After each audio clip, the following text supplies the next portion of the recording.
bene e prende l'iniziativa nei confronti di Frisia MTT. All'esterno è veloce Francadaghi che cerca posto e lo trova in seconda posizione avanti a Frisia MTT che segue terza. Quarta posizione per France Mail, avanza allo scoperto Fancy Girl Par.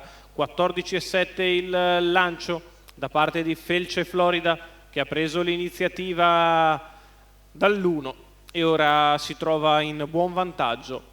Francadaghi segue seconda, a precedere Frisia MTT, poi Fancy Girl Par che si sistema in corda avanti a France Mail, mentre muove all'esterno Flora, aggirata dalla mossa in terza corsia da parte di Forever Cash LP.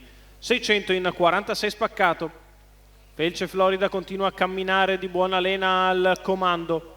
Seconda posizione per Francadaghi avanti a Frisia MTT che è sollecitata. Avanza Forever Cash LP che aggira il gruppo e si porta a lato di Francadaghi. Cerca di arrivare a tiro di Felce Florida. 1-1 e 2 per i primi 800 metri di corsa, con Felce Florida che deve ora allungare perché sta arrivando al suo sterno Forever Cash LP che però ha una breve incertezza. Al chilometro in 1.16,7 si riprende Forever Cash che ritorna all'attacco di Felce Florida, la quale riallunga.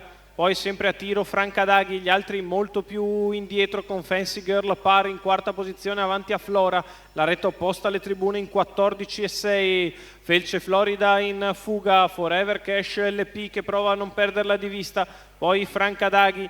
Quindi ancora Fancy Girl Par quando siamo a 200 dalla conclusione. Felce Florida è in vantaggio, guida nei confronti di Forever Cash LP che prova ad andare di dentro. Felce Florida in vantaggio nei confronti di Forever Cash LP nel finale. Felce Florida che viene a vincere nei confronti di Forever Cash LP. Al terzo finisce molto bene dalle retrovie Fanny Wise L.